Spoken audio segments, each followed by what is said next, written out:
épisode en vous montrant quelques photos de mon enfance. Jetez un coup d'œil. C'est moi, avec mon grand-père, comme c'est mignon. Je devais avoir 4 ans sur cette photo. Voici une autre photo où il y a mes 2 sœurs et moi. On dirait que j'ai 9 ans sur cette photo. Et oui, regardez cette tunique en flanelle, c'est trop beau, j'adore. Maintenant, pourquoi je vous montre ces photos? Eh bien, ce n'est pas parce que je me sens nostalgique aujourd'hui. C'est parce que je voulais vous montrer à quel point il serait facile pour Brigitte Macron de démystifier, je cite, la théorie du complot, selon laquelle elle aurait vécu en tant qu'homme pendant 30 ans. C'est aussi simple que cela, les amis. Voilà tout. Nous voulons juste voir une photo de vos 30 premières années. Pouvez-vous nous en montrer une ou deux?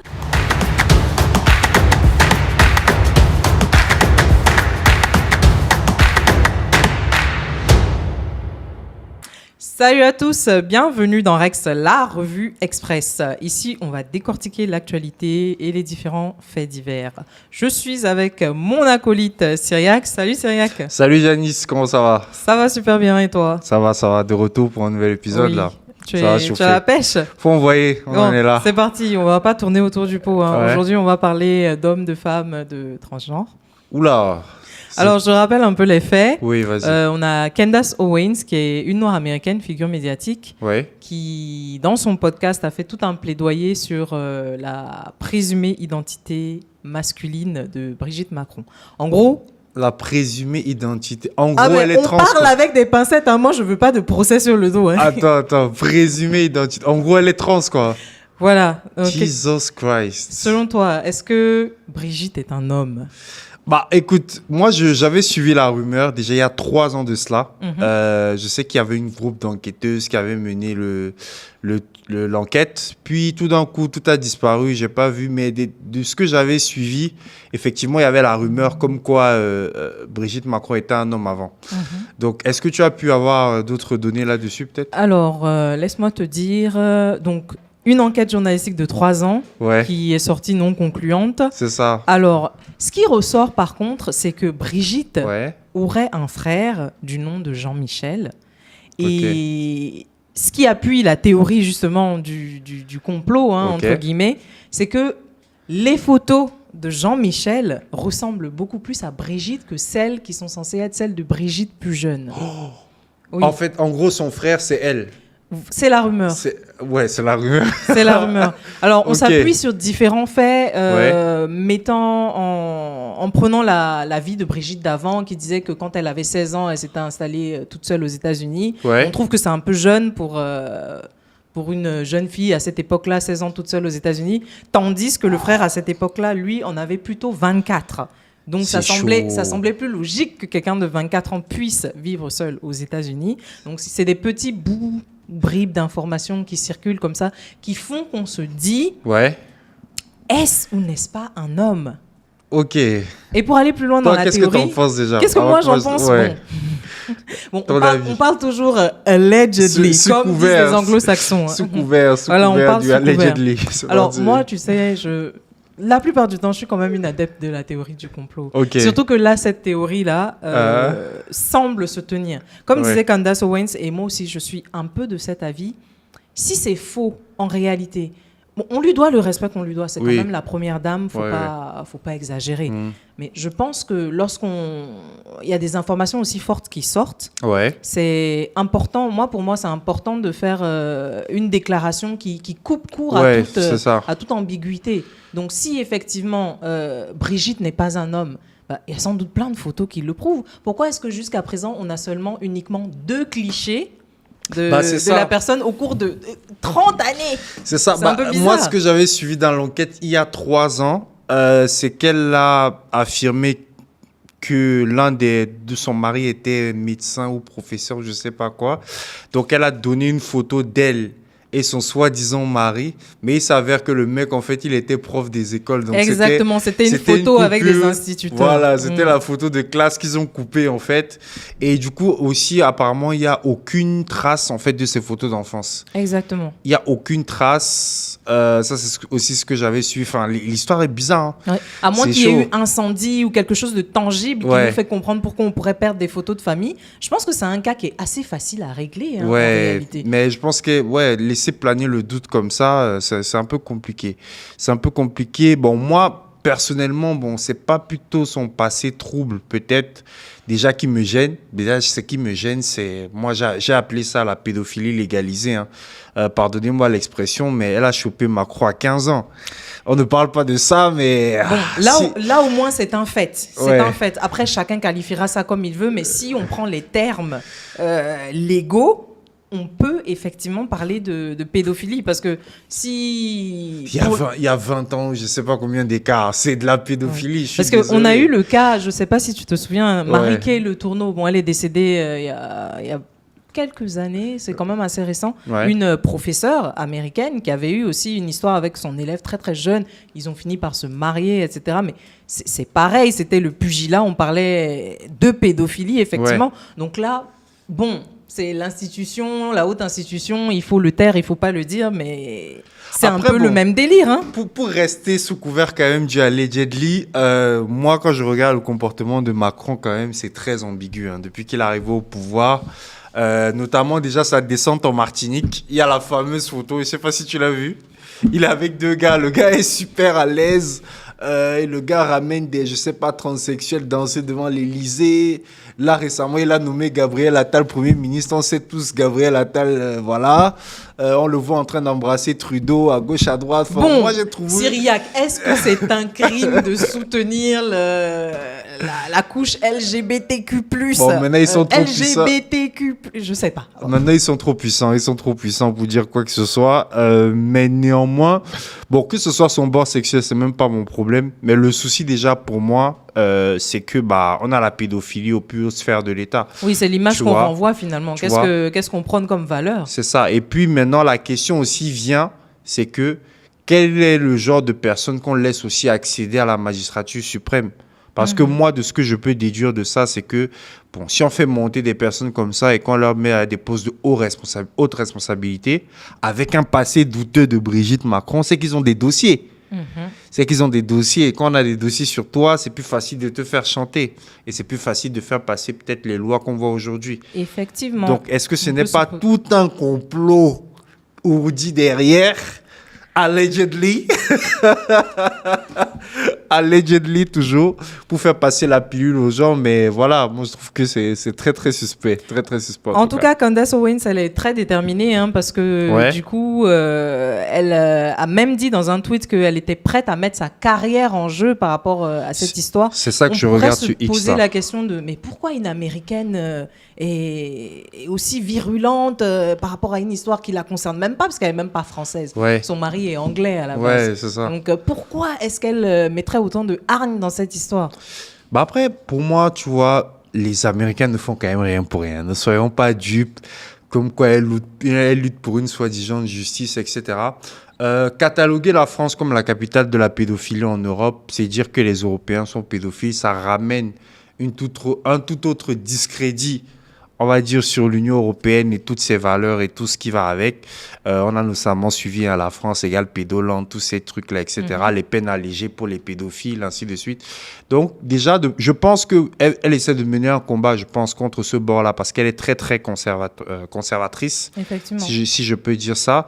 Mais c'est aussi derrière, ça jette encore plus de discrédit sur la France et sur la crédibilité de son leadership, etc.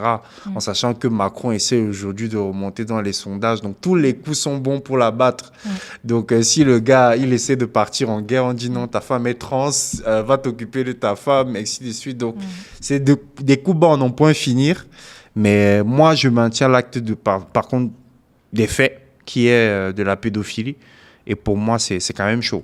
C'est chaud qu'on n'en parle pas assez, mais c'est très, très chaud. Oui. Si le cas était arrivé en Afrique, on aurait encore dit « Oh, les Africains, machin, etc. » Tu imagines, le président, il chope sa fille, sa copine ou sa femme, on entend qu'il a chopé à 14 ans. Mais c'est possible et ne déterrons pas les dossiers que nous ne pourrions pas assumer. Ah, tu penses à qui, là? Là, tu penses à qui? Non, je donne pas de nom. Je donne pas de nom. Mais bon, c'est bien connu que la plupart du temps, de toute façon, les hommes ont des femmes un peu plus jeunes. Maintenant, quand ça va dans l'histoire d'écarts vraiment trop importants, on peut se poser la question de l'âge à laquelle les personnes sont éventuellement rencontrées. Je prends un exemple. un homme de 40 ans qu'avec une fille de 25 ans. Bon, l'écart est assez prononcé, mais tu verras que les gens seront moins choqués que si c'est la femme qui a 40 ans et le mec qui en a 25. Non, moi je pense que les deux se valent. Les deux se valent à partir du moment où les deux parties sont majeures. Voilà, moi je pense que le problème va se poser si le gars de 40 ans qui est avec sa meuf de 25 ans, ça fait 20 ans qu'ils sont ensemble. Voilà. Syrie, à toi aussi, les Camerounais. On peut pas commencer aussi tôt. Non, je suis en train d'abuser, mais quoi que ça arrive, il y a des promises, il y a tout ce qui va avec, etc. Mais ce que je veux dire, là, la question se pose. Mais bon, si elle me dit, voilà, ça fait 3 ans que je suis avec mon gars, bon, ça signifie que tu as rencontré le gars, tu avais 22 ans, bah, tu fais ce que tu veux. Elle était majeure, effectivement. Voilà, tu fais ce que tu veux. Alors, pour conclure un peu sur ce sujet, j'ai envie de demander aux téléspectateurs, dites-nous dans les commentaires si vous pensez que la première dame française, Madame Brigitte Macron, est un homme ou pas. Vraiment, on attend vos avis. En tout cas, nous, on reste du côté du selon les rumeurs. Sous couvert. Voilà. Parce que voilà, on ne veut pas de problème ici après sur la chaîne. Il faut rester prudent. Jusqu'à ce que les faits soient établis. Alors, sans transition, mais j'en fais quand même une petite. Ouais. Internet est devenu un outil incontournable et incontestable pour chacun d'entre nous. Smartphone, ordinateur, on est tout le temps connecté. On est tout le temps connecté. Il s'est passé quelque chose de choquant hier. En train de souffrir en ici. Côte d'Ivoire ici. Même pas en Côte d'Ivoire, Afrique de l'Ouest. Oui, l'Afrique, mais bon, comme on est en Côte d'Ivoire, c'est la panne Internet du siècle. En tout cas. Qu'est-ce que tu peux me dire sur ça?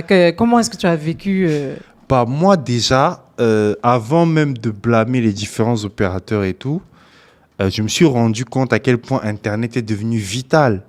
En fait, je me suis même plus reconnu parce que du coup, ça a plus été un moment d'introspection. C'est ça. Merde. En fait, parce que nous, on va dire, on est de la génération d'entre-deux. On a vécu avec les anciens, donc on a connu la vie sans Internet et la vie avec Internet.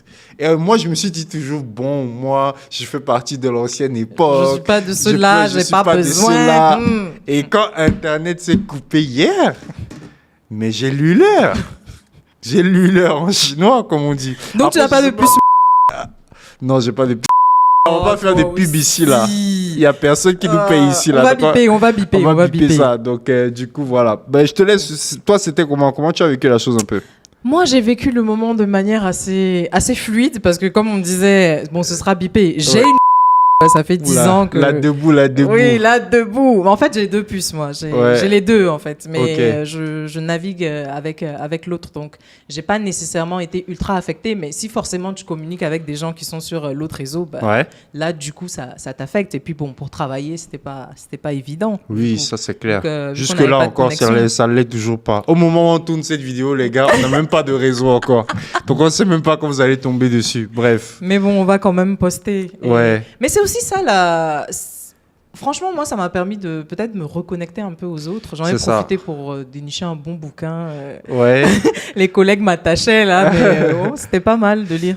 Mais ça pose la question vraiment de l'addiction, en fait, parce qu'on se rend pas forcément compte, mais je pense que les réseaux sociaux et tout ont pris une place tellement importante dans la vie qu'il y en a même qui vivent de ça. C'est ça. Alors, comment est-ce que, selon toi, si tu étais un influenceur ou quelqu'un qui a un business en ligne, peut gérer quand une crise pareille arrive et qu'il n'y a plus de connexion pour faire marcher ton business? Bah, c'est ça la question, tu vois. Dans mon introspection, je me suis dit ça aussi. Est-ce que nos business ne sont pas trop dépendants d'Internet, tu vois? Est-ce qu'on ne peut pas t'éteindre en tournant juste un petit bouton, tu vois? On parle aussi des banques, tu vois? Il y a tous les réseaux bancaires ont été affectés. Si je n'avais pas du cash sur moi, ou si je n'en ai pas, bah, t'es foutu. Tu peux pas retirer, tu peux pas faire de... Donc, ça pose de réelles questions. Et surtout, la prépondérance, en fait, de ces entreprises de télécommunications dans nos pays. Est-ce que ça ne devrait pas être géré par l'État, par exemple? C'est la question qu'on peut se poser. Là, tu as un entrepreneur privé. Demain, bah, y a un concurrent qui l'énerve. Bah, il coupe tout, quoi. Enfin, je sais pas. Mais avant, c'était l'État. Donc, on peut se poser aussi la question de pourquoi est-ce que ça a été libéralisé? Est-ce que c'était une charge un peu trop importante? Est-ce qu'il y avait de meilleures perspectives en rendant ça privé? Mais maintenant, la vraie question même, j'ai oublié, c'est par ça même que j'aurais dû commencer. Ah oui. Est-ce que c'était un sabotage? Parce que sur tous les câbles, là, pourquoi c'est eux, là, ça marche et puis les autres, ça marche pas? Mais pourquoi, bon, si c'est un sabotage, tu parles de sabotage, ok. Ça serait un sabotage, pourquoi? Pour saboter qui, à ton avis? Non, ne me fais pas deviner. Vas-y, dis-moi tout. Bon, moi, je sais pas, tu vois. Moi, je sais pas, parce que je me dis, bon, si tu fais un sabotage, tu fais quelque chose de ciblé. Mais là, en l'occurrence, quand même, bon, on va pas dire que c'était quand même ciblé, hein, parce que là, c'est toute l'Afrique de l'Ouest. Même l'Afrique du Sud même a été victime. Ah, en fait, oui. Okay. Ça a vraiment eu des répercussions. Le réseau Vodacom, etc. Aussi en apathie. Moi, je ne parlerai pas de sabotage, mais peut-être si on reste sous couvert des théories du complot. D'avertissement. Est-ce que ça ne serait pas un test, tu vois, de voir aussi la portée qu'ils ont sur l'économie? Tu vois, parce que là, clairement, je ne vais pas le dire ici, mais quand même, les entreprises quand même en ont pris un coup. Il y a des millions, les gars, il y a des millions, des milliards de francs CFA qui ont été perdus et qui continuent de se perdre entre ces 2 jours-là. C'est incroyable. Tu as tout dit. Donc, du coup, est-ce que ce n'est pas aussi quelque part un coup de force, un coup de maître que ces entreprises-là sont en train de vous dire? Moi, personnellement, si j'étais un CEO de télécom, et qu'il y a un bug comme ça, et que je vois tout l'argent qui est perdu, et toute l'emprise que j'ai sur l'économie, je suis désolé, je peux aller voir le président, demander quelques ristournes fiscales, parce que, bon, bah, si j'enlève mon réseau, c'est un peu mort. Donc, pour moi, la solution peut-être serait soit de basculer tous ces organismes-là sous gestion de l'État, et employer des personnes compétentes pour ça, donc que l'État ait la même mise sur ça, ou alors accentuer la concurrence, ça veut dire ouvrir le marché peut-être à 4, 5, 6, 7 opérateurs. Et là, comme ça, au moins, on a une concurrence saine sur le marché et on peut maintenir un certain degré de qualité, quoi. Concurrence saine, j'ai quand même encore un peu de doute, parce que c'est comme tu dois savoir, c'est pas seulement en Afrique, mais dans le secteur des télécoms même. Ils ont souvent tendance à s'entendre sur les prix. Mais finalement, est-ce que ce petit... Comment dire? Cette petite panne ne va pas les aider à pouvoir justifier une future hausse des prix? Parce qu'on se souvient que quand on avait augmenté le prix de la data, là, ça a été tout un tollé. Mais là, on répare les câbles, on truc, ça peut éventuellement aider à aller vers ce pourquoi les populations s'étaient rebellées. Soit tu vas justifier une augmentation des prix et tu vas renégocier aussi les accords avec les différents États pour encore plus gratter niveau fiscalement, parce que là, on voit à quel point ils sont dépendants. Tu vois, surtout qu'en Afrique, on ne va pas se mentir, les dernières enquêtes que j'ai menées prouvent qu'il n'y a quasiment pas de serveurs africains. On exploite tous nos serveurs, tout ce qu'on fait là sur Internet est archivé en Occident. Donc, ça constitue un moyen de pression supplémentaire. Et donc, pour moi, l'urgence serait vraiment soit de se retourner, vraiment d'absorber la chose de manière étatique par État, soit d'accentuer la concurrence, mais vraiment maximum. Donc, créer des champions locaux avec peut-être nos propres moyens de télécommunication. Si Elon Musk l'a fait, nous, on peut le faire aussi, avec Starlink, etc. Et voir comment retourner un peu les choses en notre faveur. Tu vois. Donc, c'est un peu ce que j'ai apporté là-dessus. D'accord. Voilà. Alors, qu'est-ce que vous en pensez? Est-ce qu'on devrait avoir nos propres connexions? Est-ce qu'on en a les moyens? On attend vos réponses en commentaire. En tout cas. Ça, c'est une vraie question. Alors, ce sera tout pour aujourd'hui pour Cyriac et moi. Si vous avez aimé l'émission, faites-le nous savoir en commentaire. N'oubliez pas de vous abonner à la chaîne de l'Investisseur Africain. Activez la cloche de notification pour ne rater aucune nouvelle vidéo. À bientôt. Salut Cyriac. Salut.